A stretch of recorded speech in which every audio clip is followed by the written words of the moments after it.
The topic is some functions and their graphs. आज कुछ functions के बारे में चर्चा करेंगे और उनके ग्राफ्स के बारे में। तो पहला है हम लोगों का आइडेंटिटी फंक्शंस। जैसा कि नाम से ही पता चल रहा है आइडेंटिटी फंक्शंस के, इसका मतलब होता है कि आइडेंटिटी, ठीक है, मतलब एक। तो इसमें जैसे आपने कोई फंक्शन लिया है, उसमें एक डोमेन है, तो जो वैल्यू डोमेन की है वही वैल्यू अगर रेंज में है, ठीक है, जैसे एक है तो रेंज भी एक आ रहा है। तो ये जो सिस्टम है, जैसे x इज इक्वल टू 2 है तो y इज इक्वल टू भी 2 आ रहा है, तो ये आइडेंटिटी फंक्शंस होते हैं। तो let capital R be this set of real numbers. बोल रहा है कि आर एक रियल नंबर है, ठीक है। Define the real valued function. Real valued function है आपके पास कि अगर आर आपके डोमेन में आपके आर है, ठीक है, रियल नंबर है आपके डोमेन में, तो उसका जो फंक्शन का जो रेंज है वो भी रियल नंबर आ रहा है। कैसे डिफाइन है? y equal to f of x is equal to small x. मतलब अगर आपने x की वैल्यू पुट की तो y भी आपका x ही आ रहा है। For each x is the element of r, x जो है रियल नंबर्स में बिलोंग करता है। सच फंक्शन, इस तरह का फंक्शन जो जिसका डोमेन और रेंज इक्वल है, ठीक है, is called the identity function. मतलब x का जो वैल्यू है वही y की value. Here the domain and range of small f are, मतलब इस फंक्शन का डोमेन और रेंज रियल नंबर है, ठीक है। जैसे आपने x इज इक्वल टू 2 लिया तो y is equal to 2, both are equals and also आपके real number. The graph is a straight line. Straight line हुआ क्योंकि x के लिए x इज इक्वल टू 1 है तो y is equal to 1, x is equal to 2 है तो y is equal to 2, मतलब ये स्ट्रेट लाइन में जाएगा, ठीक है। यहाँ से हम लोग उसको इजीली देख सकते हैं।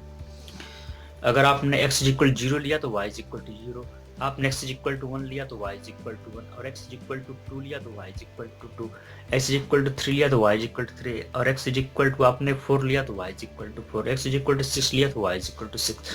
तो इस तरीके से यहाँ पे जाके -2 लेंगे, x इज इक्वल टू तो y इज इक्वल टू -2, -4 लेंगे तो y इज इक्वल टू -4। इस तरीके से ये क्या शो कर रहा है? शो कर रहा है हमको आइडेंटिटी फंक्शंस, और ये लाइन को शो कर रहा है। तो आइडेंटिटी फंक्शंस का जो ग्राफ बनता है वो स्ट्रेट लाइन बनती है, ठीक है। अब हम लोग का नेक्स्ट जो फंक्शन है that is your constant function. Constant function as the name सजेस्ट हियर कि कांस्टेंट फंक्शन वो होता है जिसमें एक कांस्टेंट जुड़ा हो, मतलब उसका जो रेंज हो हमेशा ऑलवेज एक ही हो, तो वो कांस्टेंट हो जाता है। उसके चाहे उसके डोमेन जितने भी हों, लेकिन वो एक ही वैल्यू को दे रहा है, तो that is called constant function. Define the function, ये कैसे डिफाइंड होता है? F such that R tends to R, मतलब कि डोमेन भी आ रहे हैं और रेंज भी आ रहे हैं, by Y equal to F x is equal to C, ठीक है। एक्स की वैल्यू कुछ भी रखे, हमें सी ही मिलना है, ठीक है। x is the element of our real number where c is a constant and each x is the element of real number. Here domain of h is of small f is r and its range is small c.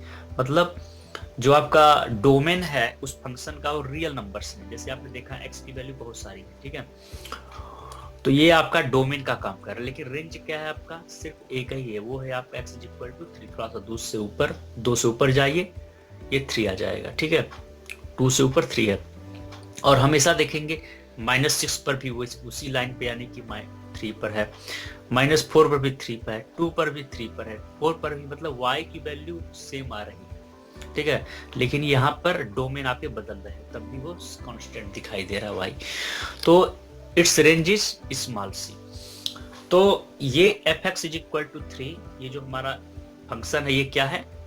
Constant function, ठीक है। The graph is a line parallel to x axis. ये जो graph बनता है क्या बनता है? X axis के पैरेलल, है कि नहीं? Parallel to x axis. For example if f of x is equal to 3 for each x is the element of real number, then its graph will be a line as shown in above, ठीक है। इस तरीके से दिखा रहा है, ये एक लाइन है जो कि constant fx is equal to 3, हमेशा इसकी वैल्यू 3 ही आ रही, y is equal to 3, मतलब f of x is equal to 3, चाहे इसका कोई भी आपका डोमेन हो, ठीक है। तो ये क्या होगा आपका कांस्टेंट फंक्शन, ये नहीं बदलता है। थर्ड हमारा है पॉलिनोमियल फंक्शन। तो पॉलिनोमियल फंक्शन जैसा कि आप देख रहे हैं कि पॉलिनोमियल क्या होता है कि a0 a1 x plus a2 x square plus a3 x cube plus an plus dot dot plus an x to the power n। तो ये आपके पॉलिनोमियल फंक्शन होते हैं, मतलब जिसे बहुत सारे पद होते हैं। ये function f such that r tends to r is said to be polynomial function if for each x in r। ठीक है, ये फंक्शन हमारे पास डिफाइंड है, रियल नंबर जिसके डोमेन है और रेंज भी रियल है, is said to polynomial function if for each x in r। मतलब x जो है रियल नंबर में हो तो वो इस तरीके से डिफाइंड हो, y equal to f(x) a0 plus a1x plus a2x square plus dot dot an(x) to the power n। तो इस तरीके का हो and where small n is a non negative integer, मतलब नेगेटिव नहीं होना चाहिए, मतलब इसकी जो डिग्री हो वो नेगेटिव नहीं हो, नेगेटिव हो जाएगी तो पॉलिनोमियल नहीं होगा, उसको इंटीजर होना चाहिए। ठीक है, a0 a1 a2 an क्या है आपके रियल नंबर है, ये कांस्टेंट होते हैं, ये कोएफिशिएंट होते हैं, तो ये रियल नंबर होते हैं। And the function defined by f of x is equal to 3x cube minus 2x square plus 4 and gx is equal to 2x to the power 4 square root 3 x plus 3। तो ये क्या है, ये जो examples हैं, कुछ examples है, 2 examples हैं आपके पॉलिनोमियल फंक्शन। तो इस पर एक ग्राफ देख लेते हैं। मान लीजिए x square f x is equal to x square आपका क्या है, फंक्शन है, और ये भी डिग्री 2 का पॉलिनोमियल है। एक्स स्क्वायर प्लस सी मान लीजिए कांस्टेंट जोड़ देंगे तो वो क्या डिग्री आ जाएगी उसकी, यानी मान लीजिए यहाँ पर कुछ नहीं है, इसको 0 ले लीजिए। तो आपने देखा कि x के लिए एक्स स्क्वायर, अगर आपने 1 लिया तो ये 2 हो जा रहा है, आपने 2 लिया तो ये 4 हो जा रहा है, x की वैल्यू और ये y की वैल्यू, इसको आप एफ ऑफ एक्स भी बोल सकते हैं। तो अगर यहाँ पे 0 है ये भी 0 हो जा रहा है, तो यहाँ देख सकते हैं 0 है तो 0 है। ठीक है, और